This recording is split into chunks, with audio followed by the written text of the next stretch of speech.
विशाल पाटिल जी, इस अवसर के लिए धन्यवाद सभापति महोदय। इस अवसर के लिए धन्यवाद सभापति महोदय। सर, सबसे पहले तो मैं सरकार को बधाई देना चाहता हूं। नहीं, विशाल पाटिल जी आप बोलिएगा प्लीज। नहीं प्लीज, आप बैठिएगा। अभी नहीं होगा, आप बोलिएगा। सर, इस अवसर के लिए धन्यवाद सभापति महोदय। सबसे पहले तो मैं शासन को, सरकार को बधाई देना चाहता हूं कि महाराष्ट्र के चुनाव में उन्हें जो धर्मेंद्र यादव जी आखिर में बोले वो रिकॉर्ड में नहीं आएगा। धन्यवाद अध्यक्ष महोदय। मैं सबसे पहले सरकार को बधाई देना चाहता हूं कि महाराष्ट्र में उन्होंने अच्छी जीत हासिल की। स्वाभाविक है कि उन्हें ऐसा लगेगा कि इस जीत के पीछे उनके जो नारे थे इलेक्शन के वो कारणीभूत है, उसके वजह से जीते हैं। जैसे उन्होंने नारे दिए, एक है तो सेफ है, बटेंगे तो कटेंगे, लेकिन ये सच्चाई नहीं है। हकीकत ये है कि ये जो महाराष्ट्र में जीते हैं इसका कारण ये है कि महिलाओं तक ये अच्छा पैसा पहुंचा सके, ये लोगों को बताया गया कि डबल इंजन की सरकार बनेगी और इनको पैसा दिया जाएगा। सर, चुनाव जीतने के बाद ये मुझे ऐसा लगा था कि अब जो जीत गए तो बहुत सारा पैसा महाराष्ट्र को दिया जाएगा। पर सर, ये हमारे मराठी में बचपन में कविता गाते थे, ये रे पावसा तुला देतो पैसा, पैसा झाला खोटा पाऊस आला मोठा। तो ये लोगों ने पैसा दिखा के बारिश तो वोटों की दिलवा दी, लेकिन जैसे ये वोट इनको मिले हैं वैसे इन्होंने सारा पैसा निकाल दिया। तो ये सर, मैं इनको कहना चाहता हूं कि महाराष्ट्र के हिस्से में इस बार कुछ तो अपेक्षा थी जो पूरी नहीं हो सकी। सर, फर्टिलाइजर में मैं पहले से कहता था कि आप सब्सिडी कम प्रोविजन किए हैं, अभी उन्होंने 6,593 करोड़ रुपया ज्यादा की अभी डिमांड की है। ये इज इट इनफ?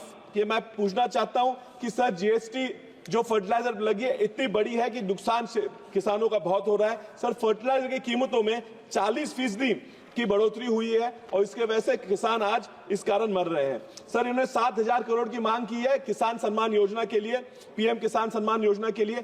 सर, लेकिन लैंडलेस फार्मर जो भूमिहीन शेतकरी है, किसान है, उनके लिए इन्होंने कुछ तो करना चाहिए था जो ये कर ना पाए।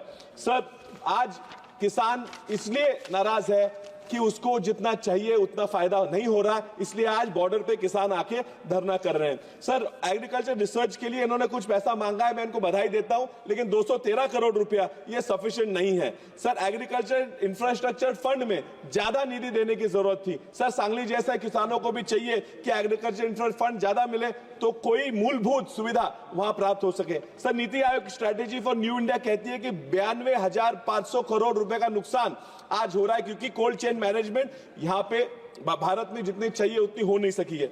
Sir, that's why I was saying that they should have at least doubled the current budgetary allocation for agriculture research. Sir, I also want to say that they spoke about the RCS Udan scheme, तो भी RCS Udan scheme के बारे में पैसे मांगे हैं, लेकिन सांगली जैसे शहरों में नया विमानतल हवाई अड्डा बनाने के लिए इन्होंने कोई प्रावधान नहीं किया। सर, जीडीपी भी जो क्वार्टर 2 में 5.4%, 5.4% नीचे आ चुकी है। सर, मोदी जी जब पंतप्रधान नहीं थे तब 7% जीडीपी होने के बावजूद उन्होंने कहा था कि ध्यान देना चाहिए, रुपया की तेजी से कमजोर होना नहीं चाहिए, दूसरा विकास दर गिरना नहीं चाहिए और तीसरा कि इन्फ्लेशन बढ़ना नहीं चाहिए। आज वो तीनों चीजें हो रही है, लेकिन ये सरकार कोई ध्यान देने को तैयार नहीं है। सर, ये जो पुअर परफॉर्मेंस रही है सरकार की, ये जो इकोनॉमी की, ये मैन्युफैक्चरिंग सेक्टर पे ध्यान न देने की वजह से हुई है। सर, 2.8% का डिग्रोथ एक्सपोर्ट में हुआ है। सर, मिडिल क्लास का पूरा कमर रीढ़ की हड्डी तोड़ दी गई है। इसलिए वर्ल्ड बैंक ने भी ये लेटेस्ट रिपोर्ट में कहा है कि इन 100 देशों में जो मिडिल इनकम ट्रैप में आने वाली है उसमें इंडिया का नाम लिया गया है।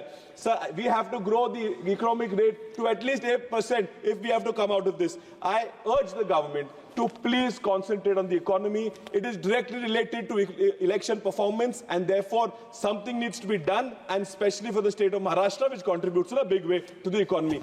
Thank you, sir. Thank you. माननीय